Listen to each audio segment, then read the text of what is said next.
नमस्कार दोस्तों, हमारे हिंदी स्टोरी चैनल में आपका स्वागत है। हमारी आज की कहानी है एक सास ऐसी भी। शकुंतला जी की बहू रश्मि बहुत ही सुंदर और सुशील थी और बहुत ही गंभीर स्वभाव की भी थी। 65 वर्षीय शकुंतला जी भी आकर्षक व्यक्तित्व वाली महिला थी। वह भी अपना पूरा ध्यान रखती थी। सुबह शाम टहलने जाया करती थी, योग भी करती थी। लेकिन वह एक विधवा महिला थी जो अपने आप को बिजी रखने के लिए समाज के कार्यों को करती थी और उन्हीं में व्यस्त रहती थी। इन सभी कामों से थोड़ा बहुत समय वह अपने लिए भी जरूर निकालती थी और अपने आप को फिट रखती थी। और उनकी बहू भी अच्छी थी। शकुंतला जी की बहू एक टीचर थी जो अपने अध्यापन कार्यों को बहुत ही मन लगाकर करती थी। वह एक मेहनती टीचर थी। उसकी दिनचर्या बस इतनी सी ही थी कि वह घर से स्कूल और स्कूल से घर आती थी। उसने अपने आप को इतना ही सीमित कर रखा था। रश्मि के पति का किसी कारणवश देहांत हो गया था और साथ में उसके बेटे का भी। दोनों बाप बेटे जब घूमने के लिए जा रहे थे तो पीछे से किसी गाड़ी ने उन्हें टक्कर मार दी थी, जिस वजह से दोनों बाप बेटे सड़क पर ही भगवान को प्यारे हो गए थे। उसके बाद से रश्मि ने अपने आप को अपने काम में इतना व्यस्त कर दिया कि वह एकांत में रहना ही पसंद करती थी और बस अपने काम से काम रखती थी। किसी से मिलना जुलना, हंसना बोलना बंद कर दिया था, या यूं कहें कि उसने तो हंसना बोलना छोड़ दिया था। और जैसे वह हंसना बोलना भूल गई हो, उसकी सासू माँ उसे खुश रखने के लिए बहुत कोशिश करती थी। वह उसे इस सब में से सदमे से बाहर निकालना चाहती थी। इसके लिए उन्होंने बहुत प्रयास किया ताकि वह अपनी बहू को हंसता खेलता देख सके। इसी वजह से वह 6 साल पहले कानपुर से मेरठ शिफ्ट हो गए थे। शकुंतला जी के पति भी एक बड़े अधिकारी थे, लेकिन वह भी हार्ट अटैक आने की वजह से भगवान को प्यारे हो गए थे।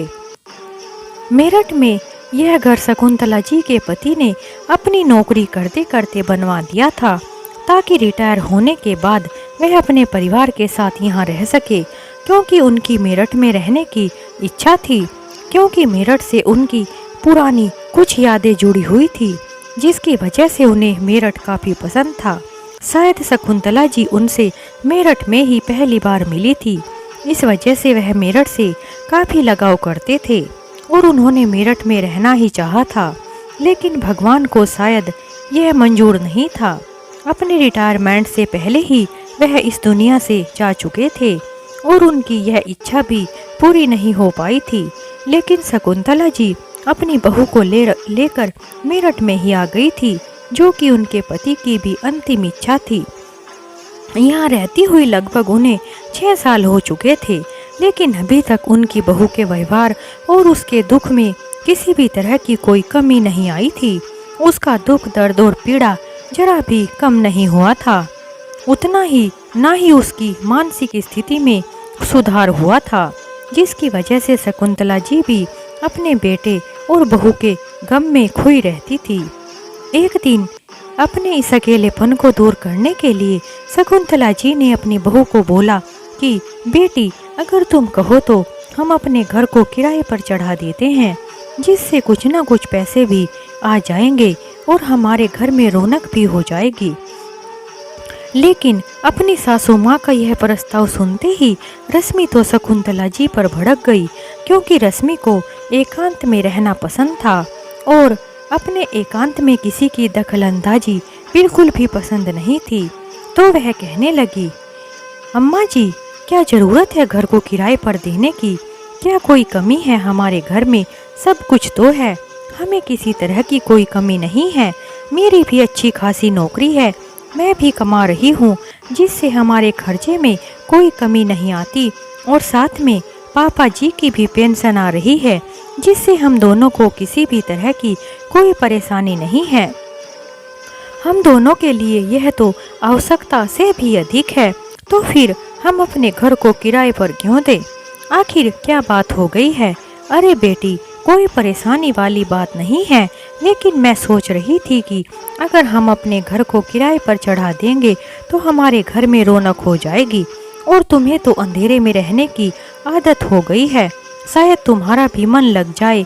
बेटी, तुम अभी नहीं समझोगी क्योंकि तुमने तो अंधेरे से ही दोस्ती कर ली है, लेकिन मुझे तुम्हारा इस तरह से चुप चुप रहना अच्छा नहीं लगता। तुझे तो अंधेरों में रहने की आदत हो गई है, पर मेरा अकेली का इस घर में दम घुटता है। मुझे इस तरह नहीं रहा जाता। घर में अगर किराएदार होंगे तो मेरा भी मन लगा रहेगा। तुम तो सुबह सुबह अपने स्कूल के लिए निकल जाती हो और स्कूल से आकर भी अपने कमरे में बंद हो जाती हो, लेकिन मैं क्या करूं? क्या मैं पूरे दिन दीवारों से बातें करूं? मेरा भी मन करता है कि मैं भी किसी से अपने मन की बातें करूं, कुछ अपनी कहूं और कुछ उसकी सुनूं। क्या पूरा दिन दीवारों से बातें कर पाऊंगी? मैंने तो अपनी पड़ोस वाली अर्चना बहन को बोल दिया है कि किसी को बोलकर हमारे घर को किराए पर चढ़वा दो। जैसे ही शकुंतला जी ने अर्चना जी का नाम लिया तो रश्मि तो भड़क उठी। अच्छा अच्छा अर्चना आंटी, अरे माँ, उन्हें तो काम ही नहीं है दूसरों की चुगलियाँ करने के अलावा, और आपने उन्हीं को अपने घर को किराए पर चढ़ावा देने के लिए बोल दिया है। मुझे तो यह अर्चना आंटी बिल्कुल भी पसंद नहीं है, हर समय दूसरों की चुगलियाँ करती रहती है। फिर तो उनका हमारे घर में आना जाना भी बढ़ जाएगा, जो मुझे बिल्कुल भी पसंद नहीं है। अरे बहू, ज़्यादा मत बोलो, तुम एक काम करो, तुम्हें कल स्कूल भी जाना है, अभी तुम थोड़ा सा आराम कर लो। और हाँ, जब तुम कल स्कूल के बाद आओगी तो थोड़े से पैसे भी निकलवाती लाना, क्योंकि घर को थोड़ा सा रेनोवेट भी करा देंगे।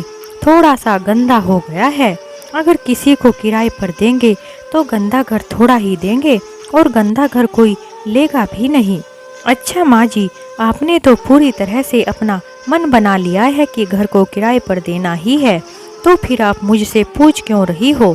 जो आपका मन करे वही करो, मुझे पूछने की फॉर्मेलिटी क्यों कर रही हो? इतना कहकर रश्मि गुस्से से बड़बड़ाती हुई अपने कमरे में चली गई।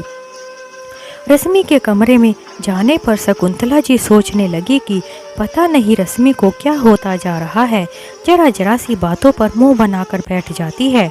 शकुंतला जी बैठी सोच ही रही थी कि तभी अर्चना जी भी आ गई और आकर बोली कि अरे बहन शकुंतला, तुम्हारे लिए बहुत ही अच्छी खबर लेकर आई हूँ। मेरी एक दूर की बहन है, उसका अभी अभी फ़ोन आया था और वह मुझसे एक कमरे को रेंट पर पूछने के लिए बोल रही थी। कह रही थी कि अगर तुम्हारे आसपास कोई कमरा हो तो बता देना, क्योंकि मेरे बेटे का ट्रांसफ़र मेरठ में ही हो गया है। और जब मेरे बेटे ने मुझे बताया कि मेरा ट्रांसफ़र मेरठ हो गया है तो मेरे मन में बस तुम्हारा ही ख्याल आया कि तुम्हें कह कर के उसके लिए एक घर रेंट पर दिलवा देती हूँ, क्योंकि तुम्हें तो वहाँ के बारे में सब पता है। और किसी अच्छी जगह कमरा अगर मिल जाए तो इससे अच्छी बात और क्या हो सकती है, क्योंकि आजकल माहौल का भी ध्यान रखना पड़ता है और मैं नहीं चाहती कि मेरा बेटा किसी गलत सोसाइटी में घुस जाए। मेरे बेटे का ट्रांसफ़र मेरठ में हुआ है, इसलिए अब मैं यह काम तुम्हें दे रही हूँ कि मेरे बेटे के लिए अच्छे से घर की तलाश कर दो। तो शकुंतला जी, मैंने अपनी बहन को तुम्हारे घर के बारे में बता दिया है कि मेरे पड़ोस में ही एक घर खाली है। जिसे सुनकर वह बहुत खुश हुई। और शकुंतला जी, मेरे लिए भी कितना अच्छा हो जाएगा कि मेरी बहन और मेरा भांजा मेरे ही पड़ोस में आकर रहेंगे, क्योंकि अगर आसपास अपने रहते हैं तो कितना अच्छा लगता है। इसलिए मैंने उनको आपके घर के बारे में बता दिया है। शकुंतला जी की पड़ोसन अर्चना जी खुशी के मारे बोलते जा रही थी। तभी शकुंतला जी बोली, अरे यह तो बहुत ही अच्छी बात है, लेकिन यह तो बताओ कि उनके परिवार में कौन कौन है। शकुंतला जी की बात को सुनकर अर्चना जी बोली, मेरी बहन की एक बेटी और एक बेटा है, और बेटी की तो शादी हो गई थी, और मेरे जीजा जी उनकी तो एक सड़क दुर्घटना में मृत्यु हो गई थी, जिसकी वजह से मेरी बहन अपने बेटे के साथ ही रहती है। बस दोनों माँ बेटा ही हैं। मेरे भांजे की 1 तारीख की ज्वाइनिंग है, उससे पहले ही वह यहाँ पर शिफ्ट होना चाहते हैं। बस 4 दिन बचे हैं। इतना कहकर अर्चना जी अपने घर चली गई और अपने घर जाकर अपनी बहन को फ़ोन करके बता दिया कि वह तुम्हारे लिए घर के लिए बात करके आ गई है, तुम आ सकती हो। और अपने बेटे के साथ 4 दिन बाद रश्मि शोरगुल की आवाज़ सुनकर अपनी बालकनी से नीचे झांक कर देखने लगी तो टोपी पहने हुए एक आदमी कुछ लोगों के साथ सामान उतरवा रहा था। उसने सोचा कि शायद किराएदार होंगे। वह जल्दी जल्दी से नीचे उतर कर आई और अपनी सासू माँ शकुंतला देवी से कहने लगी, अरे माँ जी उठिए, क्योंकि शकुंतला जी को दोपहर के समय सोने की आदत थी और वह दोपहर के समय नीचे ही सो जाती थी, क्योंकि उन्हें सीढ़ियाँ चढ़ना उतरना ज़्यादा पसंद नहीं था, क्योंकि उन्हें सीढ़ियाँ चढ़ने उतरने में परेशानी होती थी, क्योंकि उनके घुटनों में दर्द रहता था, इसलिए अधिकतर नीचे ही सो जाती थी।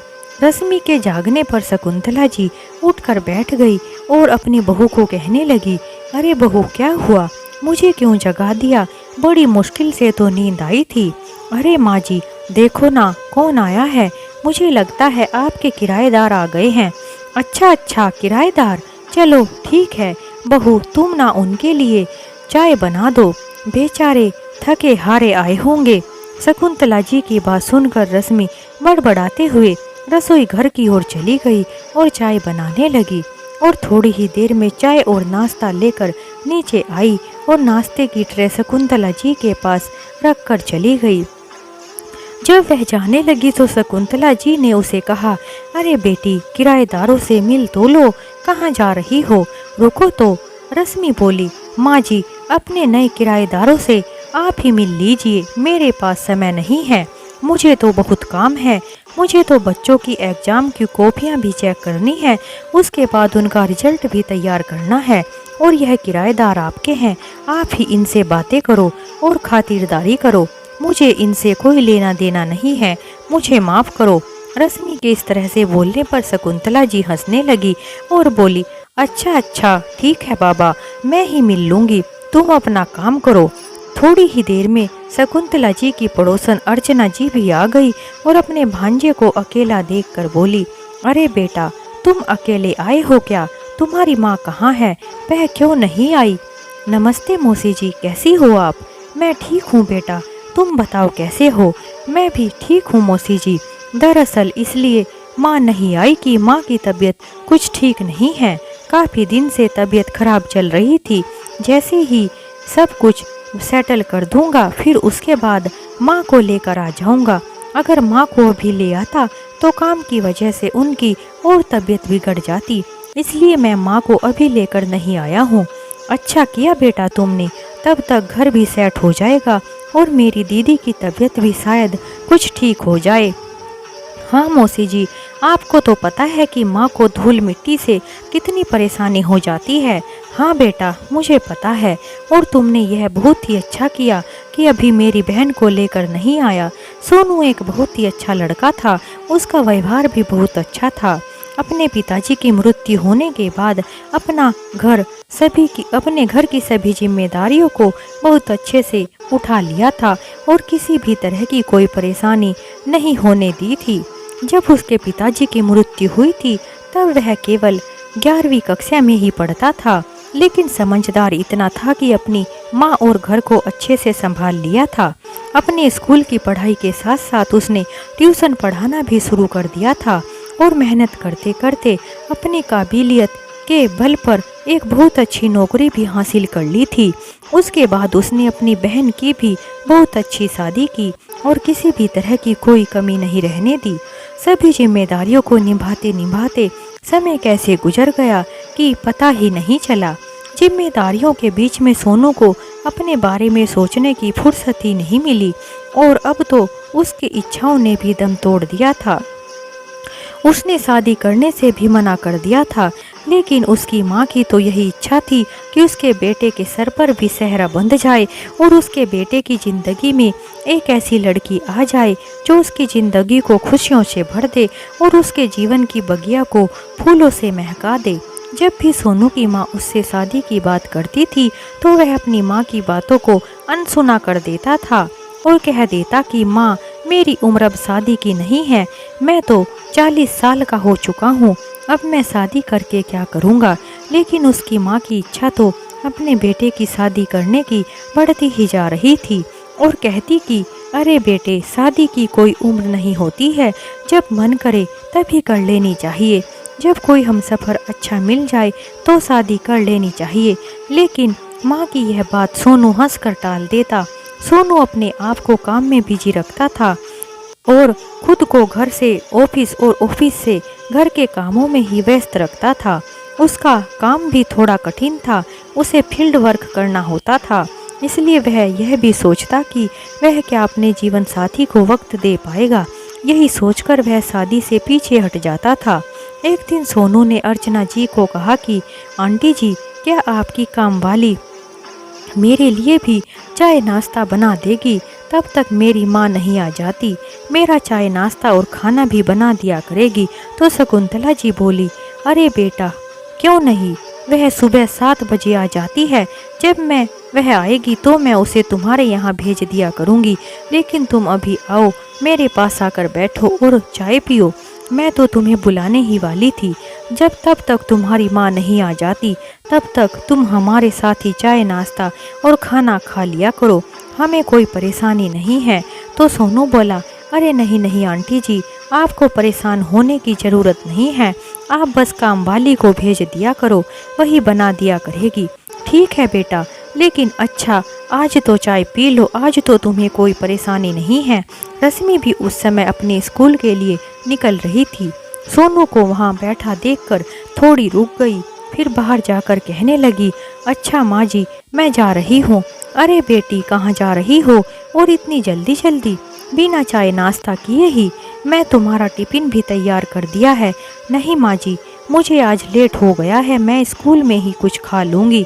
अगर मैं नाश्ता करने लगी तो मुझे देर हो जाएगी, इसलिए आप मुझे जाने दो। अरे बेटी, 5 मिनट नाश्ता करने में कौन सी देर हो जाएगी? जल्दी जल्दी कहाँ भागी जा रही हो? और अगर देर हो भी गई तो आज तुम्हें सोनू छोड़ देगा। क्यों बेटा सोनू? हाँ आंटी जी, क्यों नहीं, मैं भी फ्री हूँ, अभी तो मुझे भी कोई काम नहीं है। तभी रश्मि बोली, जी नहीं, मुझे किसी की मदद नहीं चाहिए, मैं खुद से जा सकती हूँ। रश्मि ने अलग ही अंदाज में उत्तर दिया और बाहर निकल गई। शकुंतला जी सोनू को कहने लगी, अरे बेटा, बुरा मत मानना, मेरी बेटी दिल की बुरी नहीं है, वह बहुत अच्छी है। लेकिन हालात की वजह से वह इतने बुरे स्वभाव की हो गई है कि किसी को कुछ भी कहने से पहले सोचती तक नहीं है। हालात ने उसे मुंह फट बना दिया है, वरना मेरी बेटी तो बहुत ही सब्र वाली और अच्छी थी और प्यारी थी। तो सोनू बोला, अरे नहीं नहीं माँ जी, मुझे बिल्कुल भी बुरा नहीं लगा। अगर उनकी इच्छा मेरे साथ जाने की नहीं थी तो कोई बात नहीं है। अच्छा, आप अपने और रश्मि के बारे में कुछ तो बताइए, आखिर क्या हुआ था उसके साथ? शकुंतला जी सोनू को बताने ही जा रही थी कि तभी काम वाली आ गई और कहने लगी कि अरे सोनू बेटा, काम वाली आ गई है, तुम पहले काम करवा लो, क्योंकि तुम्हें फिर अपने ऑफिस भी तो जाना है। अरे नहीं आंटी जी, अभी तो मेरी छुट्टी है और मुझे अभी घर को सेट करना है। घर को सेट करने में ही 4-5 दिन लग जाएंगे। शाम को जब सोनू नीचे आया तो शकुंतला जी और रश्मि दोनों बैठी हुई चाय पी रही थी। शकुंतला जी सोनू के लिए भी चाय लेकर आ गई, लेकिन रश्मि तो अपनी चाय पीती रही और न्यूज़पेपर को पढ़ती रही और सुबह न्यूज़पेपर में अपनी नज़रें गड़ाई बैठी रही। जैसे ही घड़ी में 7 बजे तो एक अलार्म बज उठा। रश्मि तो अलार्म बजते ही बेतहाशा गेट की तरफ दौड़ती हुई गई। उसे इस तरह से हड़बड़ाहट में भागते हुए देखकर सोनू ने शकुंतला जी की ओर आश्चर्य से देखा। वह एकदम शांत बैठी हुई थी, जैसे उन्हें पता था कि यह तो रश्मि की रोज की बात हो गई थी। लेकिन सोनू रश्मि को बाहर की तरफ भागते देखकर उठकर जाने लगा, लेकिन शकुंतला जी ने हाथ के इशारे से उसे बैठने को कह दिया। वहाँ का वातावरण एकदम से शांत हो गया था। सोनू को समझ नहीं आ रहा था कि आखिर बात क्या है। थोड़ी देर बाद दोनों निशब्द बैठे थे। शकुंतला जी भी शांत थी, लेकिन उनके चेहरे से अपार दुख झलक रहा था। सोनू को समझ नहीं आ रहा था कि आखिर बात क्या है। असमंजस की स्थिति में वह भी मौन बैठा रहा। स्थिति को समझते हुए उसने चुप रहना ही उचित समझा। लगभग 15 मिनट बाद रश्मि अपने थके थके से कदमों से अंदर आ रही थी, जैसे वह अपने आप को घसीटते हुए आ रही हो, और बेबस सी होकर वहीं पर बैठ गई। थोड़े समय के बाद जब सोनू वहां से चला गया तो रश्मि भी खामोशी से अपने कमरे में चली गई।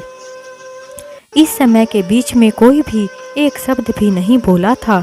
एक दिन सोनू दोपहर को ही घर आ गया था और सीधा किचन में चला गया, और किचन में जाते ही कहने लगा, अरे आंटी जी, बहुत तेज भूख लगी है, क्या बना रही हो? लेकिन किचन में जाते ही वह थोड़ा ठिठक गया और बोला कि अरे आप, मैंने सोचा आंटी जी हैं। थोड़े ही दिनों में सोनू शकुंतला जी से काफ़ी घुल मिल गया था। तभी पीछे से शकुंतला जी आकर बोली कि अरे हाँ बेटा, खुशबू तो अच्छी आएगी ही, क्योंकि मेरी बेटी तो मुझसे भी अच्छा खाना बनाती है। जो भी एक बार खाता है वह उंगलियां चाटता रह जाता है। रश्मि ने टेबल पर खाना लगा दिया था और खाना लगाकर वह काफ़ी सारे खाने को पैक करके बाहर चली गई। वहाँ बैठा हुआ सोनू रश्मि की तरफ देखता ही रह गया। तभी शकुंतला जी ने उसे बताया कि रश्मि हफ्ते में 2 बार अपने हाथों से खाना बनाकर गरीब बच्चों को खिला कर आती है और कुछ खाना अनाथ आश्रम में ले जाती है। सोनू यह बात सुनकर रश्मि की सराहना करने लगा। अरे यह तो बड़ी ही अच्छी बात है। अगले दिन रश्मि 3 कप चाय बनाकर आंगन में आकर बैठ गई। जब वह चाय बनाकर लाई तो शकुंतला जी उसे देखकर धीमे धीमे से मुस्कुरा रही थी। अपनी सासू माँ को मुस्कुराता हुआ देखकर रश्मि ने पूछा, अरे माँ जी, क्या हुआ? ऐसे क्यों घूर रही हो आप मुझे? अरे माँ जी, एक तो मैं आपके लाडले किराएदार के लिए चाय बनाकर लाई हूँ, और ऊपर से आप मुझे इस तरह से देख रही हैं जैसे मैंने पता नहीं क्या कर दिया हो। अरे नहीं नहीं बेटी, मुझे अच्छा लगा कि आज तुमने बिना किसी के कहे उसके लिए भी चाय बना दी। लेकिन बेटी, आज मैं बता देती हूँ, आज वह नीचे नहीं आएगा, क्योंकि आज उसे बहुत तेज बुखार है। तुम एक काम करो, काम वाली को कहकर चाय बिस्किट उसके कमरे में ही भिजवा देना। अगर मेरे से ऊपर चढ़ा जाता तो मैं खुद ही चाय और बिस्किट दे आती, बेचारे बच्चे को देखकर भी आ जाती। अगर उसकी माँ यहाँ होती तो वह उसका ध्यान रखती, लेकिन उसकी माँ नहीं है, तो यह हमारी जिम्मेदारी है कि उसकी बीमारी में हम उसका थोड़ा सा ख्याल रख सकें। इसलिए चाय उसके कमरे में ही भिजवा दो ताकि। तभी रश्मि बोली, अच्छा तो इसलिए आज आपके लाडले नीचे नहीं नजर आए। मुझे तो लगा था कि शायद मेरी वजह से नीचे नहीं आए हैं। अपनी कामवाली के साथ चाय बिस्किट लेकर रश्मि भी ऊपर चली गई। रश्मि को अपने कमरे में देखकर सोनू बैठ गया। उसे रश्मि को अपने कमरे में देखकर हैरानी हो रही थी, लेकिन उसके थकान भरे चेहरे पर खुशी से मुस्कान आ गई थी, और मुस्कुराते हुए रश्मि से बोला, अरे आपने क्यों तकलीफ उठाई? काम वाली ही चाय लेकर आ जाती, आप क्यों परेशान हो रही हो? अरे नहीं नहीं, इसमें तकलीफ कैसी? इतना कहकर रश्मि ने चाय सोनू को पकड़ा दी और अपनी कामवाली को उसका कमरा ठीक करने को कहा, और फिर नीचे आ गई। सोनू को रश्मि का इस तरह से फिक्र करना अच्छा लग रहा था। सोनू जल्दी से स्वस्थ होकर अपने ऑफिस जाने लगा। अब तो सोनू को उसे घर की आदत हो चुकी थी।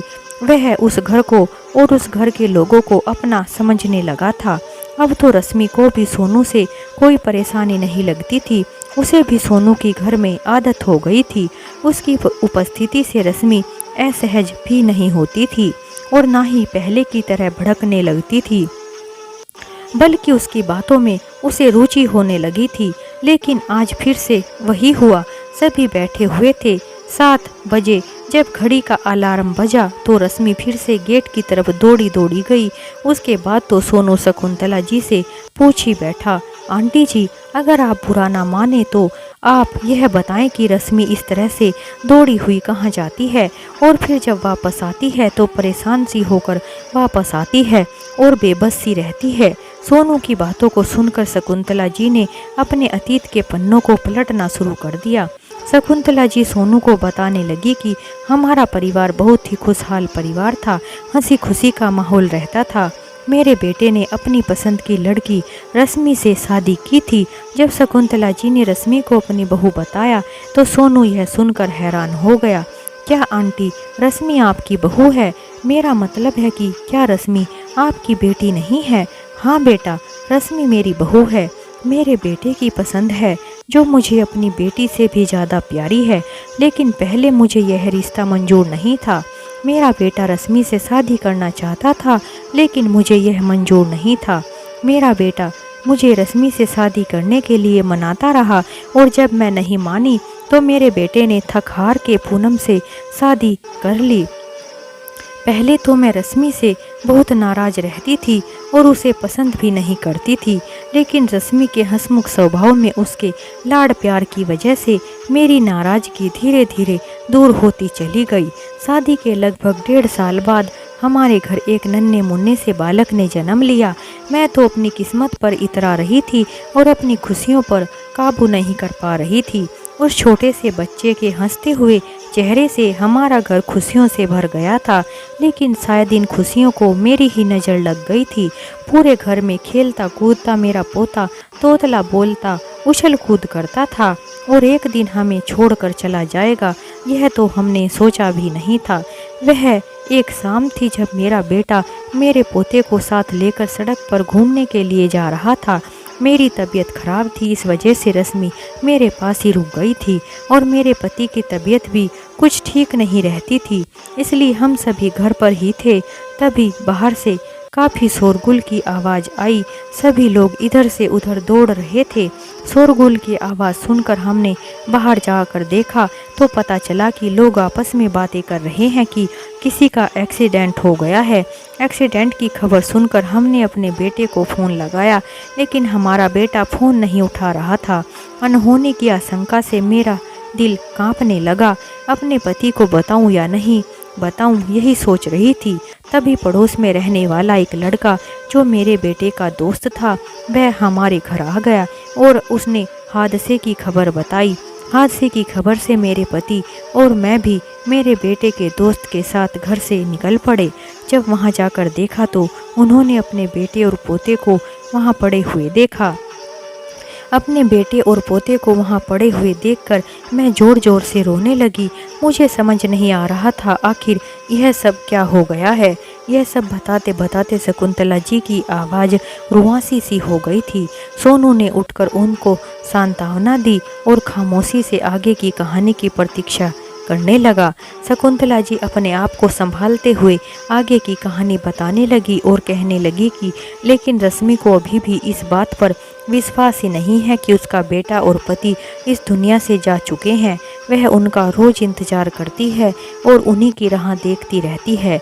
रश्मि को अभी भी मेरे बेटे के वापस लौटने का इंतजार रहता है, इसलिए वह रोजाना इसी उम्मीद में 7 बजे गेट के बाहर भाग कर जाती है कि शायद आज तो उसका पति जरूर वापस आ जाएगा। उसको इस सदमे से बाहर निकालने के लिए हम कानपुर से मेरठ भी आ गए, लेकिन मेरी बच्ची अभी तक इस हादसे में है और इस मोड़ पर खड़ी है। उसकी ज़िंदगी मानो रुक सी गई है। अनाथ आश्रम के बच्चों को खाना खिलाकर वह अपने बच्चे की आत्मा को खुशी देना चाहती है। पता नहीं वह कौन सा दिन होगा जब मेरी बेटी मेरे बेटे की यादों को भूलकर नए सिरे से अपनी ज़िंदगी की शुरुआत करेगी। तभी रश्मि थकी और बेबस सी अपने आप को घसीटते हुए अंदर आती है और आकर कुर्सी पर बैठ जाती है। वातावरण में आज फिर से मायूसी छाई हुई थी। तभी सोनू उठकर शकुंतला जी के पैरों में बैठकर बोला, आंटी जी, अगर आपको सही लगे तो मैं रश्मि को अपनाना चाहता हूँ और कल मेरी मम्मी और बहन भी आ रही हैं। मुझे पता है कि उन्हें भी मेरी इस बात से कोई परेशानी नहीं होगी, उनकी भी सहमति मिल जाएगी। अचानक से यह सुनकर रश्मि हैरान रह गई और हैरानी से सोनू और शकुंतला जी की ओर देखने लगी। सोनू और शकुंतला जी भी एक उम्मीद भरी निगाहों से रश्मि की ओर देखने लगे कि शायद रश्मि कुछ बोले, लेकिन रश्मि तो बिना कुछ बोले ही अंदर जाने लगी। तभी दरवाजे से किसी के बोलने की आवाज़ आई, अरे भैया, आज या कल में नहीं, हम तो आ चुके हैं, देखो ना, हम पधार चुके हैं। इस आवाज़ को सुनकर सभी दरवाजे की तरफ देखने लगे। यह आवाज़ सोनू की बहन की थी। तभी सोनू अपनी माँ और बहन की तरफ देखकर बोला, अरे आप दोनों अचानक से? अगर आप आ रहे थे तो मुझे बता दिया होता तो मैं आप दोनों को लेने के लिए आ जाता। अरे अगर बता देते तो हमें जो इतना प्यारा सा सरप्राइज मिला है वह कैसे मिलता। सोनू की माँ ने बड़े ही प्यार से रश्मि की तरफ देखा और एक प्यारी सी नज़र के साथ उसके सिर पर हाथ फेरती हुई बोली, बेटी अगर तुम मेरे बेटे की ज़िंदगी में आ जाओगी तो मैं खुद को बहुत ही खुश नसीब मानूंगी। तुम मुझे बहुत पसंद हो। मेरे बेटे ने जितना तुम्हारे बारे में बताया था तुम तो उससे कहीं ज़्यादा अच्छी हो।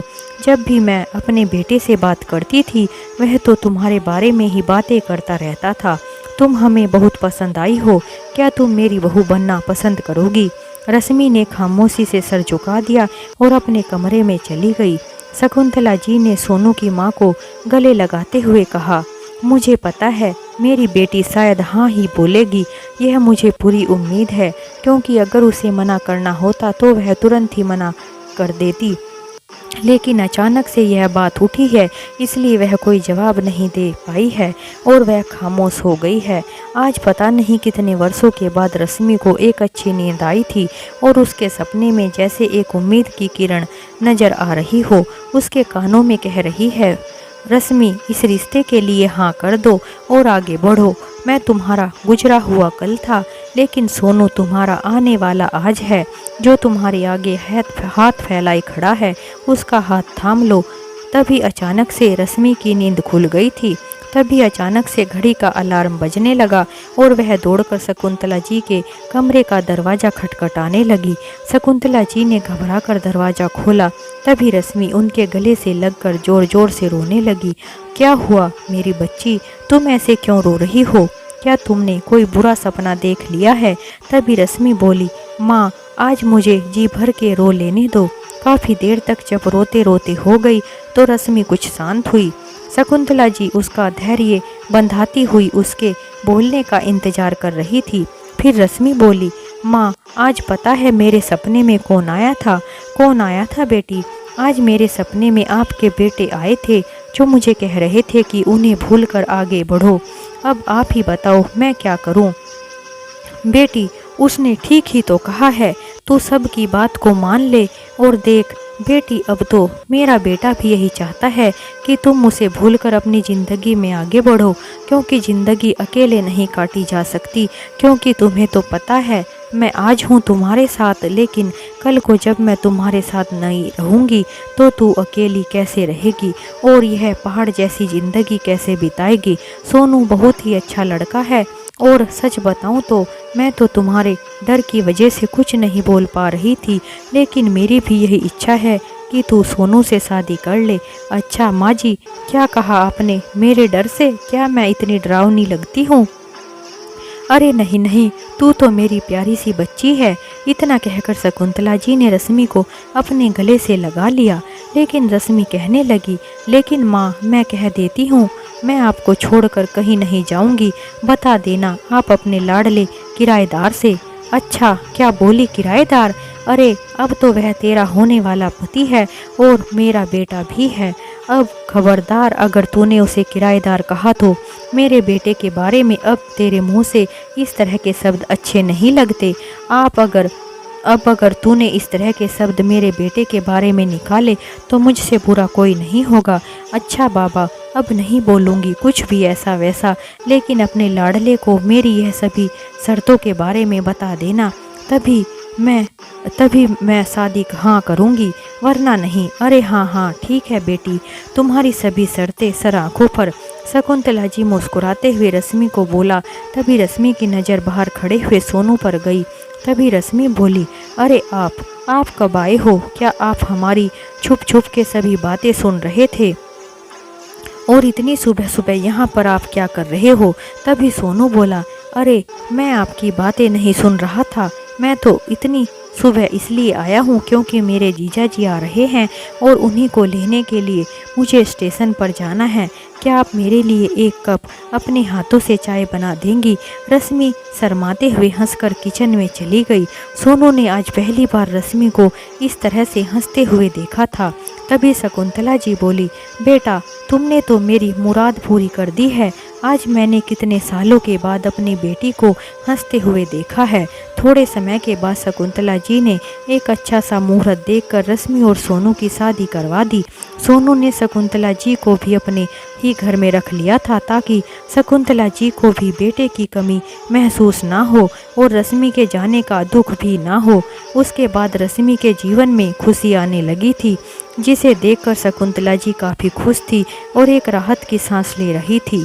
सोनू की उसकी ज़िंदगी में आ जाने से रश्मि की दुनिया बदलने लगी थी।